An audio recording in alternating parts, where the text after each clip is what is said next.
Okay, so we'll now start with list ADT. So by the way, an ADT means abstract data type. That means you have only a logical view of what you want from a data structure. So for example, in the case of a list, you would expect it to store a certain number of elements, and the requirement is of a given data type. Okay, so if you want to store a list of integers, okay, that's what it means. Now you should be able to write and modify an element at a particular position, as well as read an element at a particular position in the list. Now these are the functionalities at minimum you would expect of a list. Okay, so that's like a logical view from a user point of view. Now you don't worry about how this list has been implemented. Okay, so how you implement an ADT is where the data structure comes in. So you could implement a list ADT as an array or as a single linked list or even a double linked list. Okay, so the array and linked list are the two main data structures we will cover for implementing a list ADT. Okay, and they're also the more fundamental data structures. Okay, so again, we saw in the earlier code example how an array is really implemented. So an array is a contiguous block of memory of a certain size, and the size of the array will need to be set at the time of creation or initialization. So the array pointer stores the base address, starting address of the array, using which you can access any index in the array in constant time, rate of one time. Okay, so now when it comes to implementing a list ADT, we will look at two types of list, as a static list and a dynamic list. So we will see why it's called a static list pretty soon, but let us see the class code first. So the class list has the array pointer as a private member variable. Now in the constructor for the list class, you take the size of the list as argument and create an array. So in this case, you're maintaining integer array, so or integer list. So the array is a pointer to an array of integers. So this array pointer stores the base address of that integer array. Now we can have a write function that takes the index in which you want to write the data. So we can say array of index equals the data.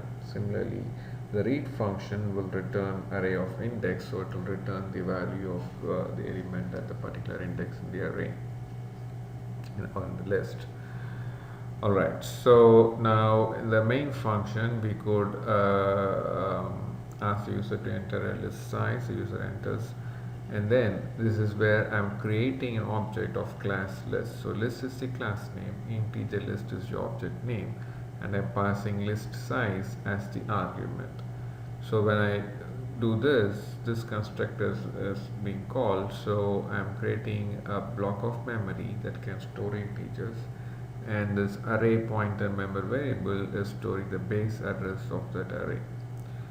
So now I can access this list object, integer list dot write, and write a particular value which is input by the user, and I can write it at a specific index in the array. Okay. Now I have not shown the read function, but even though I have not shown it, you should be able to write another for loop that will read every element using the index and print it value. Now this is all the implementation of a static list. Now if you look at it, the problem with this implementation is that you should be able you're able to only write and read.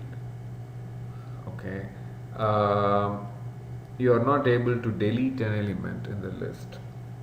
Okay, so why I say you're not able to delete is because when you delete, the size of the list should decrease by 1.